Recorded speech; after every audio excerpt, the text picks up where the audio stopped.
Okay, so one more thing जिसके ऊपर CS professional में गाइडेंस की ज़रूरत है वो ये है कि जो हमारे इलेक्टिव सब्जेक्ट्स होते हैं, जो ओपन बुक है, जिसमें स्कोर करना बहुत आसान हो सकता है अगर सही चूज़ किया और सही तरीके से पढ़ा तो, और अगर यहाँ पर गलती की तो you know the results, negative results भी हो सकते हैं। सो यहाँ जो इतने ऑप्शंस हमें इंस्टीट्यूट ने दिए हुए हैं उसमें से कौन सा चूज़ करना चाहिए, ये एक सवाल होता है। So in this video will try to sort that question. Again, कोई भी प्रोफेशनल एग्जाम में स्ट्रेट फॉरवर्ड आंसर नहीं होता है। So here I will tell you क्या क्या चीज़ें आपको कंसिडर करनी है और क्या क्या सब्जेक्ट्स आप शॉर्टलिस्ट कर सकते हैं, and then it depends on you कि आप किस सब्जेक्ट के तरफ काफ़ी इंक्लाइंड है या फिर कहाँ आपको लग रहा है कि मुझे इस चीज़ का नॉलेज चाहिए। So I will go for this subject. So whatever factors that you can consider, we will talk about them in this video. Okay, so let's start. तो यहाँ जो मैंने सब्जेक्ट्स लिस्ट डाउन किए हुए हैं वो new syllabus के हिसाब से मॉड्यूल 1 में जो एक ओपन बुक का ऑप्शन है और मॉड्यूल 2 में जो एक ओपन बुक का ऑप्शन है वैसे हैं। अगर कोई बच्चा है जो ओल्ड सिलेबस का स्टूडेंट है यहाँ पर, तो द सब्जेक्ट्स आर मोर और लेस सेम, सिर्फ उसमें एक वैल्यूएशन का सब्जेक्ट था which again I don't think you all will consider. So if you see, subjects more और लेस सेम ही है, CSR नहीं है वहाँ पर। सो वो हम डिस्कस कर लेंगे। बाकी जो डिस्क्रिप्शन हम बाकी सब्जेक्ट्स का लेने वाले हैं तो वो ओल्ड के लिए भी रेलिवेंट होगा। Here we are focusing on new syllabus का स्ट्रक्चर, कि न्यू सिलेबस में ग्रुप 1 में एक ओपन बुक है और ग्रुप 2 में एक ओपन बुक है।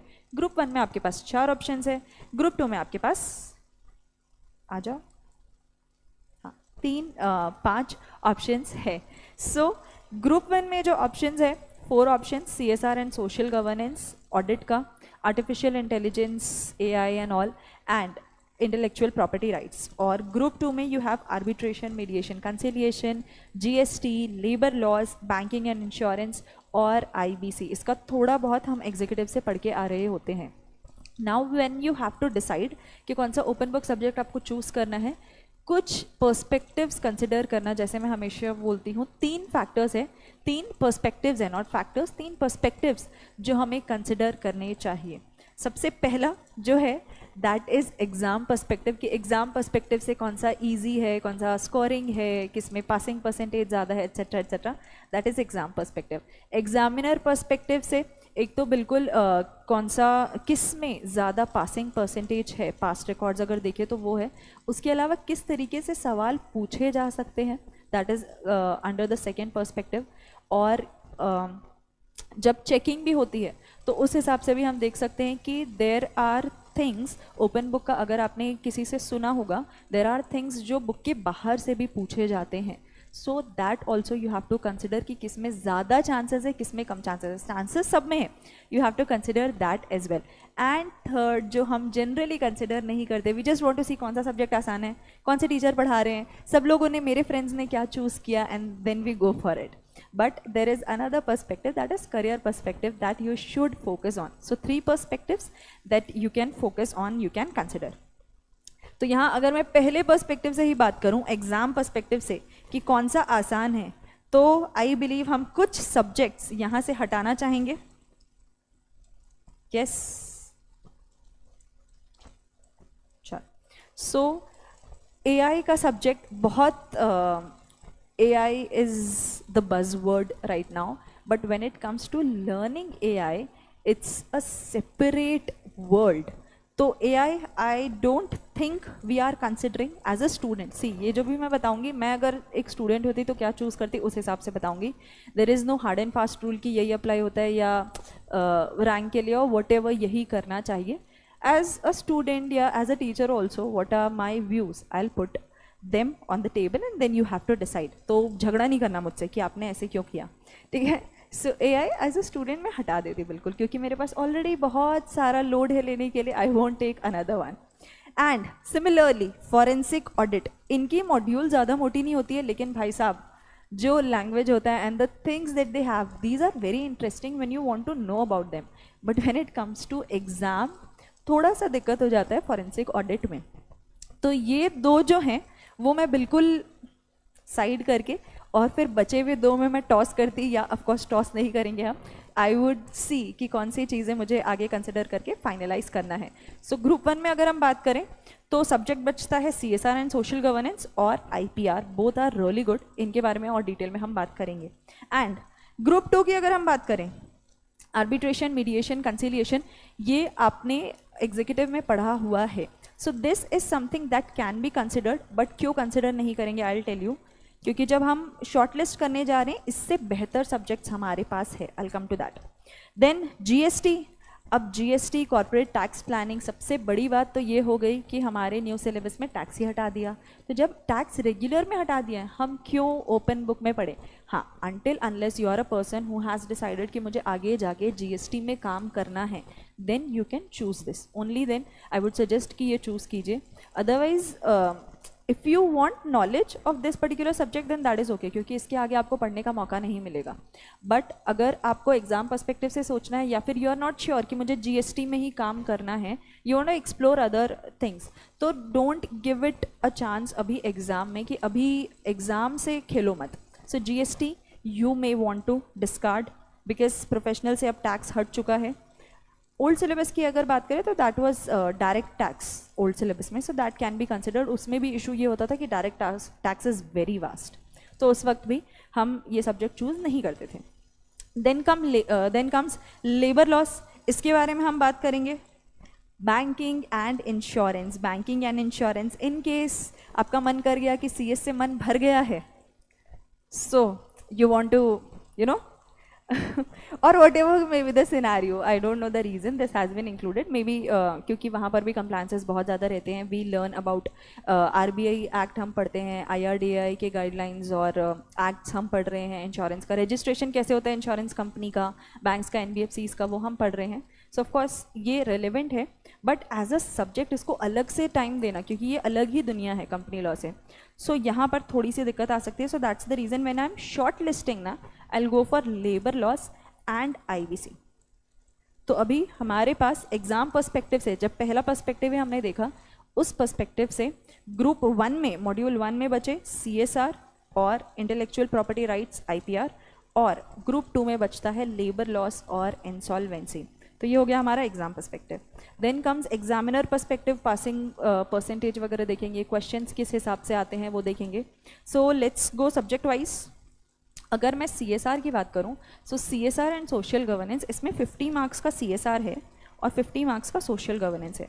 नाउ ये जो 50 मार्क्स का CSR है, ये पूरा आपको लगेगा कि CSR जो कंपनीज एक्ट में पढ़ा, सेक्शन 135, उसके कुछ रूल्स, शेड्यूल 7, दैट्स ऑल. उस पर 50 मार्क्स का क्या है, तो वो एकदम डिटेल में 50 मार्क्स का इन्होंने 7 चैप्टर्स दिए हुए हैं. पूरा CSR का कॉन्सेप्ट कहाँ से आता है, सस्टेनेबिलिटी का कॉन्सेप्ट क्या है, इंटरनेशनली क्या हो रहा है, CSR आप कंपनीज एक्ट के हिसाब से पढ़ रहे हैं, जनरल टर्म्स में CSR क्या होता है, वो सारा कुछ यहाँ पर इंक्लूड किया गया है. And one more factor to be considered here is, यहाँ पर जो चैप्टर ESG में एक CSR का चैप्टर है, जो हमारा गवर्नेंस का सब्जेक्ट है, उसमें एक चैप्टर CSR के ऊपर है. तो वहाँ आप, अगर वहाँ आप पढ़ रहे हैं तो यहाँ आप डिटेल में पढ़ेंगे. सो ESG में भी अगर ऐसा कोई क्वेश्चन आ गया जो CSR के ऊपर है, बिकॉज लेट्स एक्सेप्ट दिस, अगर आपने प्रोफेशनल का एग्ज़ाम नहीं दिया, ऑफकोर्स नहीं दिया होगा, सो कभी कभी होता है एक दो क्वेश्चंस इधर उधर से पूछ लेते हैं, मतलब दूसरे सब्जेक्ट का सवाल दूसरे सब्जेक्ट में पूछ लेते हैं. This happens, this is normal. Okay, so let's normalise this. So CSR आप डिटेल में पढ़ रहे हैं तो that will help in ESG of course. And CSR is a thing जिसका अगर आप देखें तो एक्ट में बिल्कुल दिया हुआ है, रूल्स है, शेड्यूल 7 है, वो हम करते हैं. इसके अलावा कुछ FAQs वगैरह हैं जो MCA ने इशू किए हुए हैं, वो सारी चीज़ें होती हैं जिनसे सवाल आ सकता है.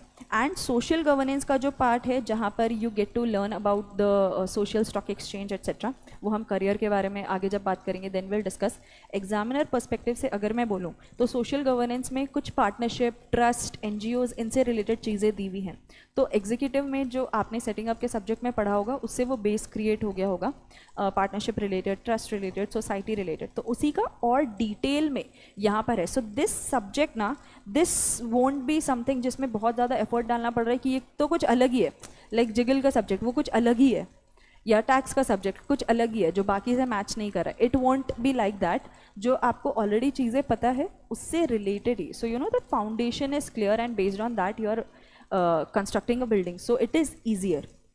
तो यहाँ पर CSR is something that I would personally suggest to consider, and one more subject is IPR। अब IPR की खास बात क्या है, IPR भी आपने एग्जीक्यूटिव में किया है और न्यू सिलेबस में IPR का जो पोर्शन है वो 40 मार्क्स के लिए एग्जीक्यूटिव है। जैसे यहाँ पर CSR प्रोफेशनल में है, वैसे ही IPR एग्जीक्यूटिव में आपने किया हुआ है। So this is also a subject that you can consider. ये हुआ सब्जेक्ट पर्सपेक्टिव से, अगर मैं थियोरेटिकली बुक से बात करूँ। Now if you consider other things जैसे कि केसेस।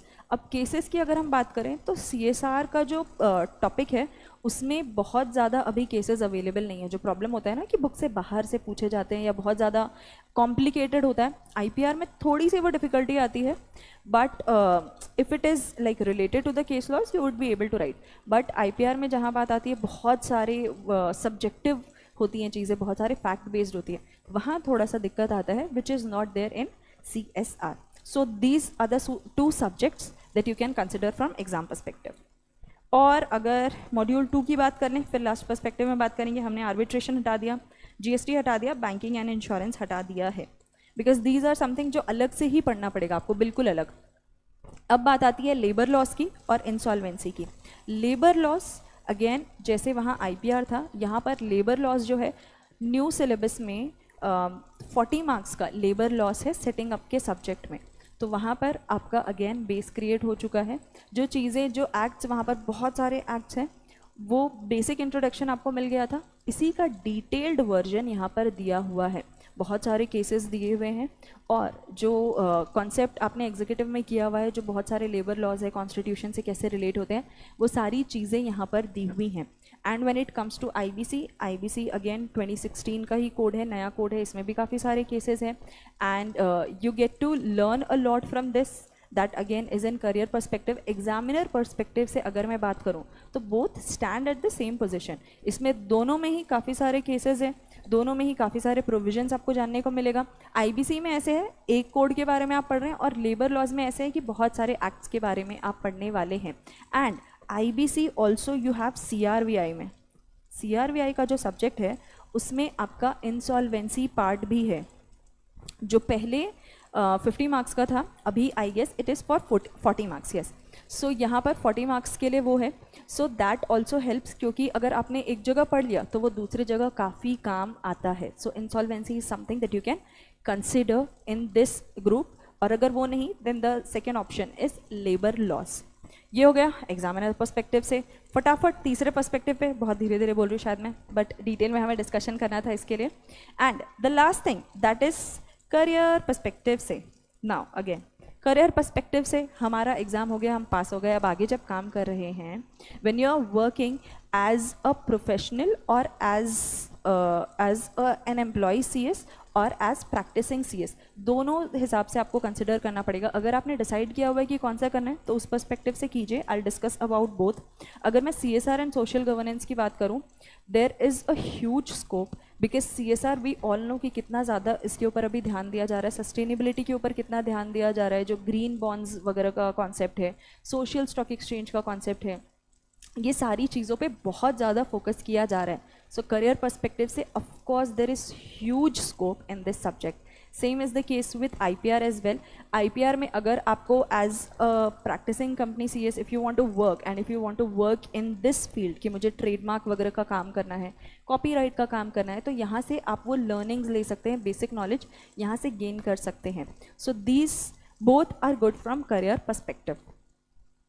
अब बात आती है मॉड्यूल 2 में। मॉड्यूल 2 में you have labour laws and practice and IBC। So these two again have good scope. Labour laws की अगर मैं बात करूं, सो लेबर लॉज में when you are working as a CS, तो you are the compliance officer. The CS is the compliance officer. You have to tell the other departments कि क्या क्या कंप्लायंसेस है, उसके लिए आपको पता होने चाहिए कि कौन से एक्ट्स कंपनी के ऊपर एप्लीकेबल है और उसमें क्या क्या कंप्लायंसेस है। So if you are working as employee CS somewhere, you should know कि आपका जो कंपनी जिस सेक्टर में काम कर रहा है उससे रिलेटेड क्या क्या लेजिस्लेशन है। That includes labour legislation also, so you should know about that. और अगर उन्हें कोई डाउट भी आया कि ये फाइलिंग में कुछ एम्बिग्विटी है, हमें समझ नहीं आ रहा provision, they will ask you only. So you should be aware of those things which are applicable on the company. Now if you are working as practising C S में जब एडवाइजरी रोल आता है या फिर जब incorporation का काम आता है, जब इनकॉर्पोरेट कर रहे हैं तब लेबर लेजिस्लेशन में देखना पड़ेगा ना, considering the work, the nature of business and considering the number of workers, you have to see कि कौन से एक्ट के अंदर रजिस्ट्रेशन लेना पड़ेगा। इंश्योरेंस स्कीम हो या फिर प्रोविडेंट फंड स्कीम हो, वो सारी चीज़ें जब एडवाइजरी की बात आती है इनकॉर्पोरेशन के वक्त, you have to give that. And incorporation के बाद भी जब भी कोई एम्बिग्विटी आती है, जब किसी को प्रोफेशनल एडवाइस चाहिए होता है, जब उन्हें आगे जाके कोई रजिस्ट्रेशन करवाना होता है, दे कम टू यू ओनली। सो चाहे एज एम्प्लॉय सीएस काम करना हो या प्रैक्टिसिंग सीएस काम करना हो, दोनों जगह में ये काम आता है। Now when it comes to insolvency, examiner perspective से हमने बात कर ली, बिल्कुल आपका CRVI से मैच करता है and it is really good code, मतलब you should know about insolvency. अब अगर ऐसे है, अगर किसी का थॉट प्रोसेस है कि मुझे दोनों के बारे में जानना है, तो CRVI में I am learning insolvency and open book में I can learn labour laws if someone is of the view, because I have not decided कि मुझे किस फील्ड में जाना है, so I can explore things. अगर वैसा कुछ है तो कर सकते हैं, अदरवाइज अगर प्रैक्टिसिंग सोच रहे हैं या फिर इंसॉल्वेंसी में बहुत ज़्यादा स्कोप है करियर का, ऑफकोर्स बहुत ज़्यादा है। So in the future you can see, हमारी जो इंस्टीट्यूट है उन्होंने एजेंसी बना रखी है इसके लिए, इंसॉल्वेंसी प्रोफेशनल्स के लिए। So there is huge scope of course when it comes to career. So insolvency you can consider. हाँ, एज एन एम्प्लॉय CS अगर जा रहे हैं तो मेरा ऐसे इंसिडेंट हो गया था कि when I was being interviewed in a listed company for the articleship, so they asked me कौन से सब्जेक्ट्स में इंटरेस्ट है एंड आई टोल्ड देम कि इंसॉल्वेंसी। तो they, the head CS laughed and he was like कि in the coming future we are not expecting कि हम insolvent होंगे, ऐसा हम कर रहे हैं। सो उस वक्त मुझे रियलाइज हुआ कि okay, if I am interested in working in that field then only I should be talking about it. If I am going to a company, of course they would want कि मैं गोइंग कंसर्न के mindset से जा रही हूँ, वो company insolvent हो जाए उस माइंडसेट से नहीं जा रही हूँ। So you have to decide कि if you want to work in this field which is a huge opportunity for us, you can go with this subject. So I hope you got answers to all your questions, and if there is anything, of course you can drop a comment, you can drop an email, दोनों comment sections available है, और email ID आपको description में मिल जाएगा। If you have a lot of queries जो आपको मुझसे discuss करनी है, you can register for one-on-one counseling. And one more thing, I am teaching the subject of CSR and social governance in Group 1 and labor laws in Group 2. So if you wish to watch the demos, वो आप ICAN Academy के channel पे देख सकते हैं, और अगर आपको लेक्चर लेना हो तो वहाँ पर जो नंबर्स दिखेंगे उस पर आप कॉल करके रजिस्टर कर सकते हैं। एंड लेट मी नो और किस चीज़ में मेरी मदद की ज़रूरत है या फिर मुझसे कोई चीज़ डिस्कस करनी है, definitely let me know and I'll come up with a video on that. Thank you so much. Take care and God bless.